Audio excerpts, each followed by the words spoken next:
E aí começa a questão, tem lá um slidezinho, quer namorar comigo, né? E aí a gente pensa assim, quando começou tudo isso? Lá no romance, né?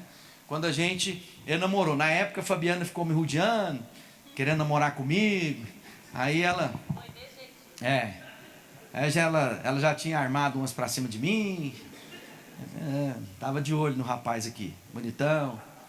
Então quando a gente pensa nesse namoro, e aí há um debate grande, né? A Bíblia tem namoro ou não? Não tem. Porque a cultura era o quê? Era uma cultura de escolher pelos pais, né, a noiva e pronto. E até hoje, no mundo daquela região, ainda se dá dessa forma. Os filhos são escolhidos pelos pais para casar com os filhos dos outros. Então não havia essa proposta de romance. E às vezes a gente tem uma ideia seguinte: então casou sem amor. Tem muita gente que casou apaixonado, pôs outdoor e o amor acabou. Mas o que nós queremos falar hoje, muito mais do que apenas essa etapa pré-casamento, e que é necessária, a gente entende que nos nossos dias você precisa conhecer, né? Um descobrimento mútuo. Não é descobrir. E o problema é que hoje, quando está falando de namorar, está falando de transar, está falando de tudo isso antes da hora. O que nós estamos dizendo de namoro é uma conhecer. Jornada juntos. Eu conheci o Ogálvaro, eu tinha 17 anos.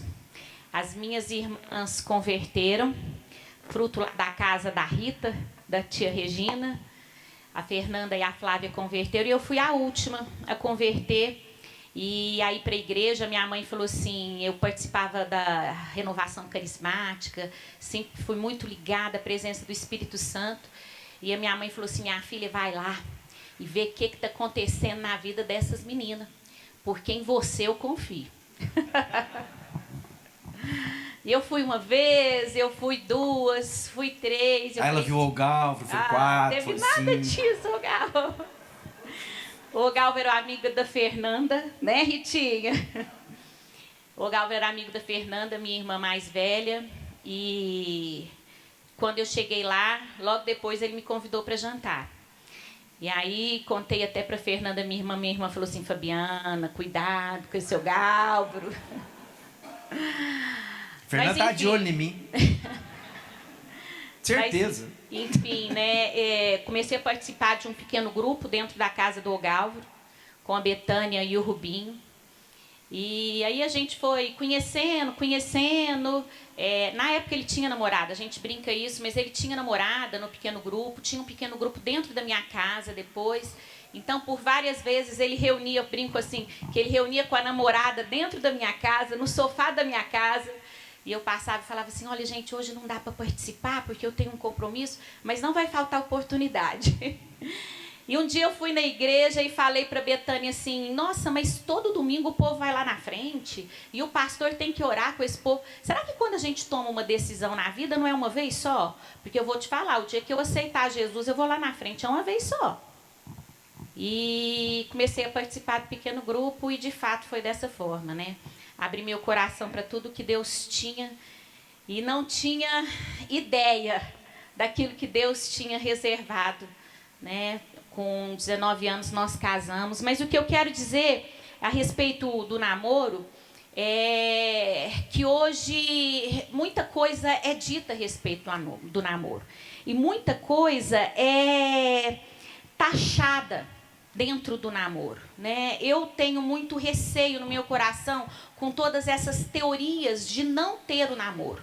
Porque eu entendo que o namoro é esse tempo, como o Ogálvaro colocou, esse tempo de conhecimento, esse tempo de saber a respeito. E é claro que a nossa vida, a gente vai sendo moldada. Eu não sou a mesma de quando o Ogálvaro começou a namorar com 17 anos. Mas a gente, quando entra num relacionamento, a gente casa com caráter. E a gente conhece o caráter de uma pessoa durante o namoro. A gente conhece... Eu tenho 2 filhas e eu falo... A gente sabe como que o namorado trata a mãe. A gente sabe como ele é dentro de casa. Ele vai ser presente, ele não vai ser. É claro que tudo isso tem uma variável, mas é necessário com que haja, de fato, esse momento de conhecimento. E recentemente eu aconselhei uma jovem de 23 anos que terminou um namoro. E ela falou para mim assim: olha, pastora, eu terminei o namoro porque existia uma situação familiar na família desse namorado e que eu percebi que isso eu não conseguiria lidar no resto da minha vida. E sabe o que eu vi nessa jovem? Maturidade. Maturidade. Porque a gente casa, é o contrário dos homens, né? Os homens casam com as mulheres achando que elas nunca vão mudar. Que a gente vai continuar essas meninas de 17, leve, prazerosas. E as mulheres casam com o homem já bem, fazendo... até hoje você é leve, prazerosa. Eu sou, bem, obrigada. E os homens, as mulheres casam com os homens com uma lista daquilo que ela precisa mudar. Não, porque quando casar comigo, isso aqui vai mudar. Quando casar comigo, isso aqui vai mudar. E aí, sabe qual que é grande a crise? Né? Outro dia, em um outro atendimento, um casal, e ela falava assim: pastora, mas todo domingo ele quer ir para o Cajubá, tomar cervejinha de manhã. E eu falava assim: mas você durante o namoro, você ia todo domingo de manhã, tomava cervejinha no Cajubá e à tarde ia no culto. Qual o problema disso? Não, eu pensei que quando eu casasse, eu ia acabar com a cervejinha do clube de manhã, eu ia acabar com o futebol de quarta-feira, eu ia acabar. Eu falei: filha, quando você casou, estava no contrato a cerveja do Cajubá. Então, o namoro, a gente fica sabendo a respeito das preferências, a gente fica sabendo a respeito da família, a gente fica sabendo a respeito de um todo. Por isso é importante a gente trazer esse conhecimento. Porque depois, minha irmã, né, a gente fala: não, entra nisso, e aí vem as síndromes, né? Não, a síndrome da Cinderela, ele é perfeito, ele é maravilhoso. Nós falamos aqui, tem muita gente, tem um casal só ali, né, que está com 5 anos de casado. Para mim, o ano mais difícil de casamento é o primeiro ano. Gente, eu acho difícil. Quando casa e eu vou no casamento, acho lindo, né, aquelas noivas entrando, mas eu fico pensando: Jesus, dá força, da sabedoria, porque... gente, é difícil. É difícil a gente poder compactuar. É prazeroso, é maravilhoso. Mas, ao mesmo tempo, é uma dicotomia de sentimentos. Porque você tem que se ajustar a tudo isso. Principalmente a mulher. Né? Então, namoro é importante. E eu vejo assim que hoje os nossos jovens, eles têm buscado essa maturidade, esse entendimento, por sermos uma geração que tem muita informação, que tem muito conhecimento. Quando essa jovem chegou para mim com isso, perguntando para mim o que eu achava, eu disse: quanta sabedoria. E era uma situação familiar que eu disse: é isso mesmo. Você vai casar e essa situação já está alojada ali. E quando seu marido tiver que sair da sua casa, se você casar com ele, para atender essa situação familiar, você tem que abençoá-lo. Você já sabia desse desafio, né? E quando a gente pensa que depois de 10 anos, o que isso tem a ver comigo, né? Afinal de contas, já venci o primeiro, já vi assim as coisas. Mas há paradigmas e expectativas que talvez até hoje você ainda mantém e não trata disso de forma correta. Então eu gero expectativas, aí eu começo a pensar: é príncipe ou é sapo? E aí eu descubro muitas vezes que é mais sapo do que príncipe. Ou é mais abóbora do que Cinderela. Então, quando eu não entendo isso, eu não vou lidar bem com essas coisas, eu estou sujeito a trazer dificuldades para o meu casamento até nos dias de hoje, de expectativas que eu criei lá atrás da minha vida. E tem muita gente que tem essas expectativas e está esperando, como a Fabiana diz, faz uma lista e a pessoa diz: não, em nome de Jesus ele vai mudar. E a lista vira alvo de oração. Em nome de Jesus ele vai mudar. Uma vez conversando com um casal, eu falei assim: era assim como você namorava? Era. Depois que vocês casaram, é assim? Era. Eu falei assim: quer que mude o quê? Ah, não, mas não é possível. É possível. Essa é a pessoa com quem você se casou. Porque a expectativa, e às vezes os homens pensam da mesma forma: eu projeto, né? Na vida íntima a gente projeta, fala: não, vai ser assim, olha só, eu gosto dessa forma, e ele não trata essas coisas. Então nós começamos a tornar a nossa relação uma relação de expectativas e frustrações. Então tem muita gente que continua frustrada 10 anos depois no seu casamento, 20 anos depois, porque não tratou de maneira adequada aquelas expectativas lá da época do namoro. Por outro lado, nós temos também que aquilo que era gostoso no namoro foi abandonado. Então talvez esse marido que a esposa ia com ele lá para o clube, para ter um tempo de relaxamento, que ele gostava, que trabalha demais, e às vezes tudo que ele gostava era parar lá na beira e socializar no clube, com os amigos, almoçar por lá, ela agora torna-se alguém que vai cortar aquilo. Na cabeça dele agora é o que? Essa mulher mudou depois que nós casamos.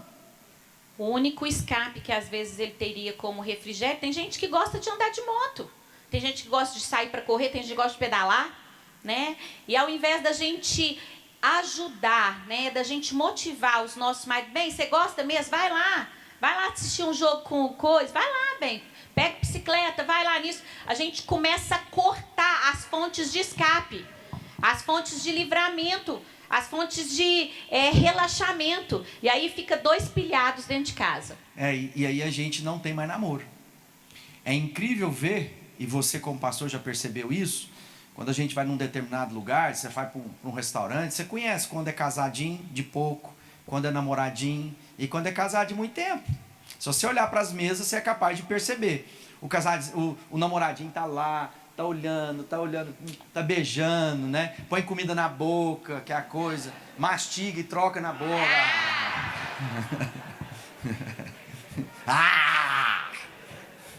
E quando já está um pouquinho mais maduro? Outras coisas, depois de casado, põe na boca. Tem um tanto de coisa, né, amor? E aí o seguinte, quando a gente às vezes começa a perder um namoro, essa expressão de afeição na relação, de pôr a mão, de beijar, de andar de mão dada. Tem uns casais, eu falei que eu e o Fabiano vamos escrever um livro sobre casais agora, e eu vou ter vários personagens pela história. Nós vamos mudar o nome dos casais. Mas tem alguns casais que você já sabe, que você talvez convive com ele nunca viu uma expressão de carinho. Você nunca viu um beijo na boca. Você conhece gente assim, que você nunca viu beijar na boca? E ao contrário... E eu não estou falando nem beijão, não. Nem naquela hora, quando a gente vai para retiro de casais e o palestrante fala assim, fica de pé, olha para sua mulher, o cara nunca dá conta. Já viu? Ele olha para tudo quanto é lado, faz gracinha, detesta isso, mas é porque não quer olhar para a mulher dele. Porque não tem mais o quê? Romance, namoro. De curtir um ao outro, passar a mão, pegar, né? Esfregar. Às vezes a gente fala assim, que isso? Não, mas é isso. A relação, o toque. Às vezes está faltando toque, está faltando expressão de carinho. As coisas vão ficando mecanizadas. E depois não entende porque que as demais coisas não vão funcionando. Mas eu não tenho essa característica. Mas a sua mulher às vezes tem. A gente esquece que o casamento é um organismo vivo e precisa ser alimentado. E hoje a gente pode usar essa pós-modernidade, esse milênio, a nosso favor. A gente pode, no meio da tarde, mandar uma foto ou mandar um beijinho e falar assim, tô com saudade de você. Amor, vai embora logo, né? Amor, te amo, né? A gente precisa de... Cuidado para não pôr o recado errado no WhatsApp. A gente precisa, na verdade, alimentar tudo isso. E o que acontece depois aí dos 10 anos é que se tornam, né, dois irmãos. E não é nesse sentido, a gente precisa... O Galvão usou aqui o exemplo de casal que não se toca, e a gente vê muito isso, mas eu a vida inteira falei assim, quem era o pastor do amor? Né? O Helder, quem lembra do Helder? O Helder chegava e falava assim, mas linda demais. E ele com a Georgina, era o tempo inteiro de mão dada, eles faziam supermercado junto, era tudo junto. Bem, é porque ele já estava com dificuldade de andar, ela estava ajudando ele. Não, quando o Helder faleceu, eu falei assim, Georgina, bem, você pode chorar mesmo. Pode chorar, era o pastor do amor, né? E se a gente for trazer isso para a nossa vida, quando a gente estuda lá as 5 linguagens do amor, a gente sabe que mais de 90% dos homens tem como linguagem de amor o toque físico, mas não é só esse toque físico, assim, que às vezes a gente... É o sexo mesmo, eles se sentem amados na realização sexual. Não só o sexo por si só, né? Não só o orgasmo, mas a realização sexual. E as mulheres, às vezes, são o toque físico. Né? E é o toque físico. E a gente tem também que ensinar. Mulher, ensina, porque algumas mudanças também, a gente vai falar sobre comunicação, a gente tem que ensinar. Amor, às vezes eu pego a mão do Gal e falo assim, põe aqui, ó. Aí, ó. Adoro. Aí eu pego a mão dela, amor. É bem isso mesmo. Mas a gente precisa alimentar. Aí eu Toque, né? Não é assim, ela fala assim, não toca no meu pé. Eu, tá bom. Aqui, ó, Lucas fala assim, ó, tem que ensinar, né? Ela acabou de falar que tem que ensinar. Verso 43 do capítulo 6 de Lucas diz assim: a árvore boa dá frutos. A árvore boa não dá frutos ruins. Assim como a árvore que não presta não dá frutas boas. Pois cada árvore é conhecido pelas frutas que produz. Não é possível colher figos de espinheiro, nem colher uvas de pé de urtiga. A pessoa boa tira o bem do depósito de coisas boas que tem no seu coração. E a pessoa má tira mal do seu depósito de coisas más. Pois a boca fala do que o coração está cheio. Então esse tempo de namoro é o tempo de quê? De entender que tipo de fruta eu vou colher na vida dessa pessoa. E isso agora se estende a algumas coisas da nossa vida que estamos colhendo porque plantamos e semeamos no nosso casamento. Então, às vezes, foi semeado distanciamento, eu tenho que ter agora uma nova semeadura para ter uma nova colheita. Então, na nossa vida, como casal, precisa ter namoro, precisa ter expressão de carinho, precisa ter expressão de toque. Precisa falar, eu precisa te amo. Verbalizar, né? Às vezes nós homens temos muita dificuldade de verbalizar as coisas. Mulher pergunta, você me ama? Você fala, já te falei quando nós casamos, tá valendo até hoje. Entendeu? E tá, na cabeça do homem já tá, não mudou nada, meu compromisso está de pé, tá tudo certo. Mas a gente vai ter que aprender a redescobrir essa coisa de andar de mão dada. Você vê casal que não anda de mão dada. Casal que acha bonito falar que só faz as coisas com os filhos. Não, lá em casa nunca viaja sozinho. Não tem o tempo de qualidade dos dois. Não, você me convidou para a festa, só vou se for os filhos tudo. Não é isso que funciona. Há momentos que eu preciso, a Fabiana precisa compreender que ela tem a prioridade na minha vida. E que eu tenho na vida dela prioridade. E que os nossos filhos vêm depois. E às vezes o namoro acaba quando chegam os filhos. Senhora Majestade, o primeiro filho. E aí a gente vai complicar. Vamos fazer o seguinte, nós temos que fazer um intervalo, né? Só uma coisinha que eu quero falar antes da gente passar para esse tópico. Antes de você passar.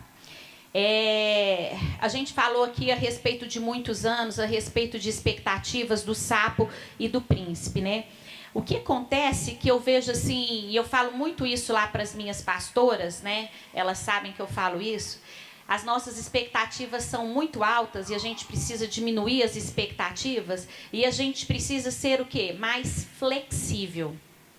O que acontece é que nós, principalmente mulheres, você desculpa eu falar aí, colega, mas é a verdade, a gente com o passar dos anos, a gente não vai ficando mais flexível. E aí a gente vai ficando mais chata, se a gente não vigiar o coração. E aí você já viu aquela tia mais velha que às vezes você tem, que ela fala assim, cheguei numa idade que eu quero e eu posso falar tudo.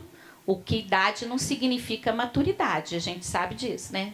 Então fala um monte de bobagem, não tem nada a ver, né? Então às vezes a gente se depara com um jovem de 23 anos mais maduro, né? Porque sabe trazer a prática do conhecimento, que é a sabedoria, para a sua vida.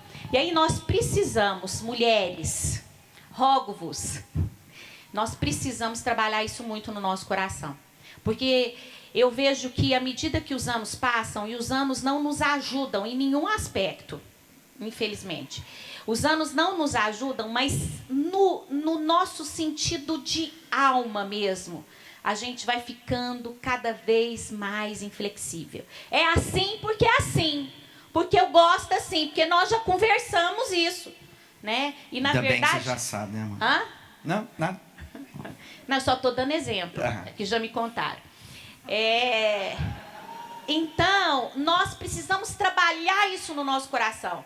Porque a gente vai ficando chata. Lembra de uma amiga chata que você tem? Que ela senta na mesa e que às vezes a palavra dela é a palavra, ela não muda, né? Eu sei que não tem sabedoria nenhuma no Raul Seixas, mas ele falava que a gente tinha que ser uma metamorfose ambulante. Nós temos que sempre estar crescendo, sempre estar em desenvolvimento. Aliás, na psicologia, se a gente está estagnado, a gente está em declínio. A gente tem que estar sempre o quê? Prosperando, em crescimento, né? Então, temos que trabalhar isso no nosso coração. Eu vejo assim, na vida dos homens, nesse ponto, eles ganham da gente. Porque os homens, eles não vão ficando ranzinza dessa forma. As mulheres vão ficando muito mais chata. Você pode lembrar de uma ou duas amigas que você tem preguiça de sentar na mesa. Se tiver um lugar num jantar só do lado dela, você fala para o aniversariante assim, vim só trazer uma lembrancinha. Porque você sabe que você vai perder a noite, aquilo não te acrescenta, aquilo não edifica. Da palavra, da boca dela não sai palavra de sabedoria, não sai esperança, está tudo muito ruim, está tudo muito pessimismo. Né? Então, à medida dos anos, algo que a gente tem que trabalhar para a gente ficar ainda mais leve, quando eu digo, e é verdade, né? Eu falo que a gente tem que ser leve como um sábado à tarde, não é, Polly? Leve como um sábado à tarde, como hoje, a gente tem que constantemente trabalhar isso na nossa característica, né? Desde a nossa feição até o nosso falar. Isso é muito importante, que a gente compreende as nossas limitações. A primeira coisa que nós precisamos reconhecer, Deus falou isso para nós, reconhece que você precisa. Enquanto eu não entender a minha limitação e confessá-la, não há transformação na minha vida. E talvez lá na minha relação de namoro, de toque, de expressar, de comunicar, o amor que às vezes é de fato, é verdadeiro. Eu preciso dizer, eu tenho que aprender, e há um esforço. E a gente vai aprender isso sobre sexo. Tem muita gente que acha que no casamento, sexo é só para a hora que eu estou com vontade. Porque senão eu estou sendo estrupada. Ah, não, isso aí é abuso, porque eu não estou com vontade. E você vai ver que na Bíblia não fala isso. Então, às vezes, na minha relação conjugal, da afeição, é um esforço contínuo. Ah, mas eu estou fingindo. Não, eu estou aprendendo. Eu estou me disciplinando. Isso vem de uma decisão. E às vezes a gente muito é levado assim, para a minha personalidade, para a maneira que eu fui criado. Mas às vezes o que eu fui criado é totalmente contrário ao que a Bíblia diz. Eu tenho que aprender na minha relação. Porque se nós tivermos casais de pastores, enamorados, que expressam, que geram isso, nós vamos ensinar a congregação, ensinar os nossos filhos. Os nossos filhos estão o tempo todo vendo como é que você trata a sua mulher. E como mulher você trata seu marido. Você engana o seu conselho, você engana a sua igreja. Seus filhos você não engana, não. Você não adianta chegar de bonzinho, a hora que descer do culto, veste a roupinha de crente e entra para dentro do culto. Porque os seus filhos vieram no carro, viram como vocês conversaram semana passada, como vocês se trataram no almoço, como vocês se preferem. Todos os assuntos tratados numa mesa de jantar, eles então escutaram. os seus filhos estão ouvindo tudo, a linguagem corporal. Então os nossos filhos percebem. E se nós não tivermos esse toque que materializa o amor, está lá na nossa carta de princípio de valor, um amor que é encarnado, ele é mostrado, ele é revelado através de beijos, abraços, serviço. Essas coisas precisam ser, não é apenas intelectualizado, pensamento. Não, ele precisa ser enamorado. Eu preciso tocar, preciso abraçar, preciso fazer declaração de amor, preciso colocar nas pessoas. Entende isso? Nós vamos fazer um rápido intervalo e a gente volta para um bate-papo mais interativo, tá bom? Bom, antes da gente prosseguir, eu gostaria de saber se alguém tem alguma pergunta. Ou algum comentário gostaria de falar.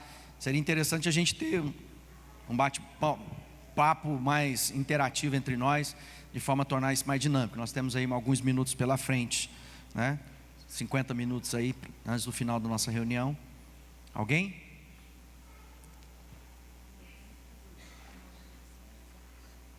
Fala, Dani.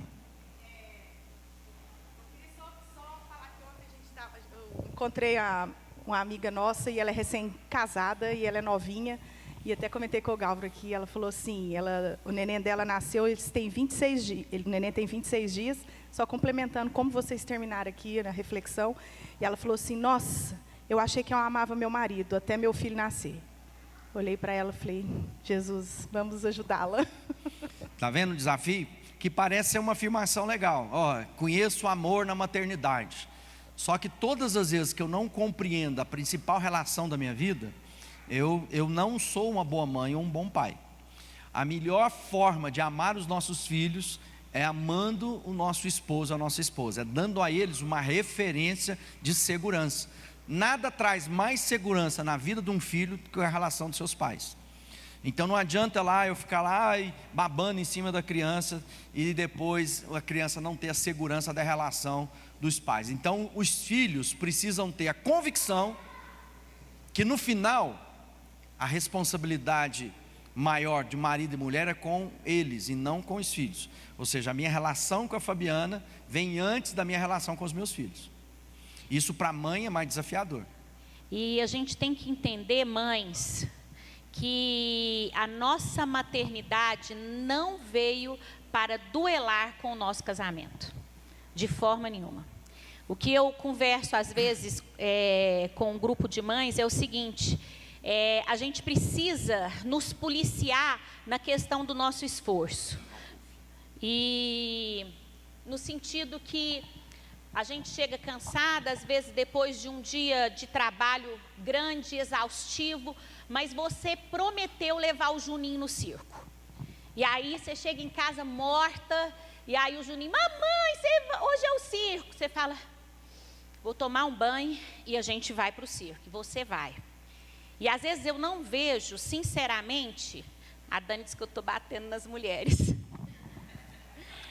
Eu não vejo, e é sincera mesmo, esse mesmo esforço na nossa vida quando se diz respeito ao nosso casamento.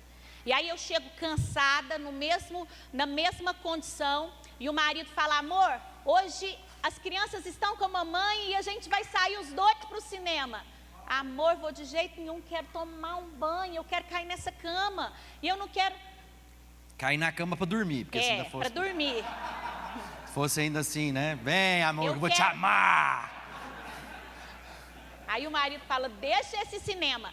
Mas o que eu quero dizer é o esforço que às vezes nós temos que fazer. Nessa coisa que às vezes é muito ligada à maternidade e não na mesma proporção no nosso casamento. A gente já tem filhos grandes, ainda não saíram de casa, mas eu já vejo assim amigas que têm filhos que saíram de casa e essa é a regra maravilhosa, esse é o sonho de consumo, né? Os filhos casarem, terem filhos ou saírem de casa por projeto profissional, e aí quem vai ficar dentro de casa somos nós.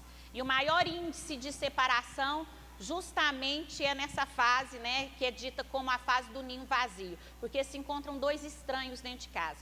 Então, mulheres, nesse esforço não só de levar o Juninho no circo, mas também de sair, de se divertir junto. Aliás, casais que se divertem juntos têm a menor probabilidade de crises.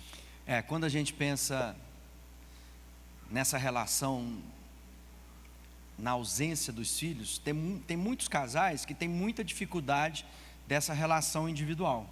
E aí, na hora de sair, ele não quer nem sair sozinho, porque não tem assunto. Então ele quer sempre incluir outros, não que seja bom, é bom a gente ter amigos, mas há momentos que a gente precisa estar junto, para conversar as amenidades, não é para ter DR, discutir relação, não, para a gente estar junto, de passear, de coisas assim, menos intensas. A gente pensa que quando a gente vai sair junto é reunião, nós precisamos ter uma reunião. Então você sai com a esposa para uma reunião, tipo assim, vamos ver os pontos, e leva a planilha, quer discutir orçamento de casa. Não é uma hora, tem hora que você tem que fazer reunião, mas tem hora que você tem que ter o quê? Um momento de desfrute de um do outro, estar juntos, rir, conta piada, dormir abraçadinho, estar juntos, entendendo as linguagens da comunicação. E é um pouco disso que a gente quer falar agora, sobre o que passa na mente um do outro. E às vezes a gente tem tentado adivinhar o que o outro pensa e o que o outro está imaginando para sua vida, e há muita expectativa frustrada, né?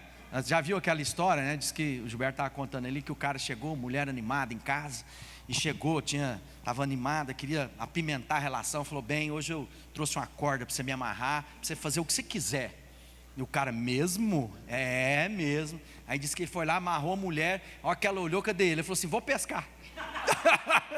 Deixou ela amarrada dentro de casa, entendeu? Então, quando não há uma comunicação adequada, há o quê? Expectativas e perspectivas diferentes na relação. Então, às vezes eu imagino que aquilo que vai ser o suprassumo, né, da surpresa, vou fazer, vou empenhar, e aí isso vai ser legal, pode ser o início de uma frustração que vai desencadear problemas que nem lá estavam sendo tomados e percebidos, e agora tem um problema maior. Então, comunicação é muito, muito importante, né? Então, nós precisamos conversar. E aqui vai o grande desafio para os homens, porque normalmente nós homens, nós economizamos palavras, com exceção de alguns homens que conversam mais que mulher, mas normalmente, né? Eu tenho uns amigos assim, você conhece algum? Né? Então, assim, normalmente nós temos muita dificuldade na verbalização, a gente quer encurtar. E a maior dificuldade na relação conjugal é que nós homens vamos parar diante dela para ouvir o que ela tem a dizer e a gente já sabe. E quer que atalha. E aí a gente fala assim, você já quer responder o que você já sabe que ela vai falar, que é óbvio que vocês já trataram isso outras vezes, que é o mesmo assunto recorrente. E aí, nós temos uma voz interior, todos nós. Deixa eu dizer uma coisa para você. E a gente não quer que vocês resolvam. Exatamente. A gente quer que vocês ouçam. Isso, então às vezes, na minha conversa não é apenas o que eu vou dizer, mas é disponibilizar a minha vida para ouvir. E às vezes o que a mulher está querendo de você, não é que você dê a ela o mapa, a resolução daquilo que ela está dizendo, ela só quer que você escuta.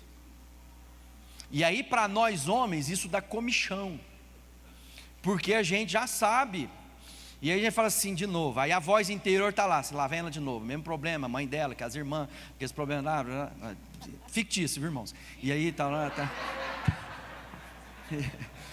Eu já sei o que ela quer dizer, que tal, de novo, é o mesmo problema, já falei 10 vezes, é porque umas coisas, mulher é tão interessante, mulher é fantástico, não, é fantástico, toda a família, eu tenho, por exemplo, eu tenho um grupo, eu e os meus irmãos, 4 homens, então você imagina o tanto de conversa que tem, né? Sim, joia, só isso. No grupo da Fabiana, são 5 mulheres, 4 mulheres, ela, as irmãs e a mãe.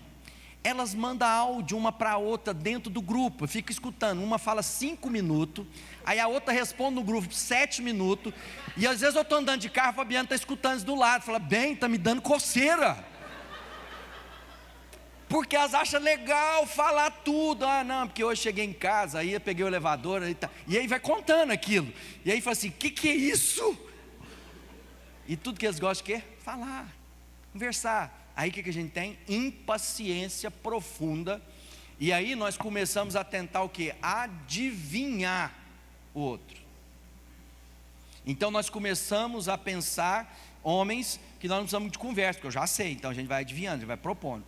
E isso não vai ajudar na relação. Então um dos grandes problemas, e aí eu quero lembrar, antes da gente, em Atos, no capítulo 2, quando chegou o dia de Pentecostes, todos os seguidores de Jesus estavam reunidos no mesmo lugar. De repente veio do céu um barulho que parecia de um vento soprando muito forte. Esse barulho encheu toda a casa onde estavam sentados. Então todos viram umas coisas parecidas como chamas, que se espalharam como línguas de fogo, e cada pessoa foi tocada por uma dessas línguas. Todos ficaram cheios do Espírito Santo e começaram a falar em outras línguas, de acordo com o poder que o Espírito dava a cada pessoa. Deixa eu dizer, às vezes a gente imagina que o Espírito de Deus na nossa vida é apenas para a gente comunicar em línguas dos anjos, para demonstrar uma espiritualidade que diz respeito à linguagem angelical. Mas o que o Espírito de Deus veio fazer na nossa vida é de maneira que a gente possa falar, de maneira que o outro compreenda do que eu estou dizendo. Então na relação conjugal, não precisamos de ter bola de cristal. O que nós precisamos é ter uma conversa de qualidade, onde a gente tenha paciência, para que eu entenda que comunicação não é o que eu digo, comunicação é o que o outro entende. Então, se eu não falar com a Fabiana numa linguagem que ela compreenda o que de fato eu estou dizendo, se eu conversar com ela apenas da maneira que eu compreendo, nós vamos ter uma ruptura na nossa relação. Porque para mim é óbvio e para ela é língua estranha.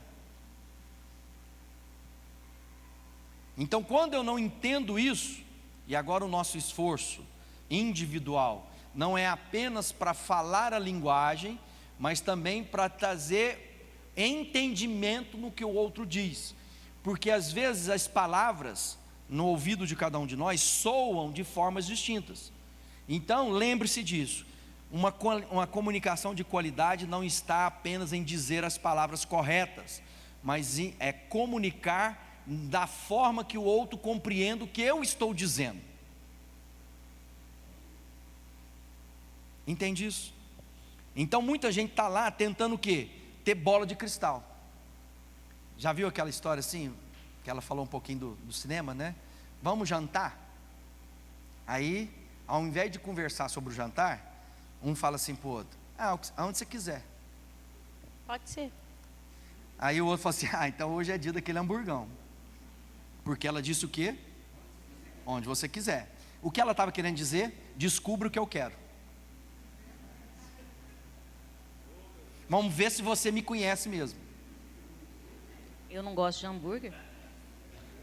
Então o que ela está pensando? Que quando eu proponho um jantar, a proposição será de acordo com aquilo que eu sei que ela gosta. Mas ela não foi capaz de verbalizar de fato o que ela gosta, porque muitas vezes ela está esperando que eu a conheça o suficiente para falar o que ela quer comer. E não, você quer arapuca? A maior arapuca, deixa eu explicar para vocês, homens. Nunca aprenda, eu já aprendi. Ela entra e fala assim. Ela entra e fala assim. O que você achou desse vestido? Aí você olha e fala: tá bom. Aí ela volta com outro. E agora, e esse? Armadilha. Se você escolheu o vermelho, ela vai falar que gostou mais do azul. Se você escolheu o azul, ela vai falar que gostou mais do vermelho. Então é o seguinte, você fala o seguinte: todos os dois estão lindos, o que você sentir melhor está ótimo. Porque nunca você vai acertar. Nunca. Então não corra esse risco, é armadilha.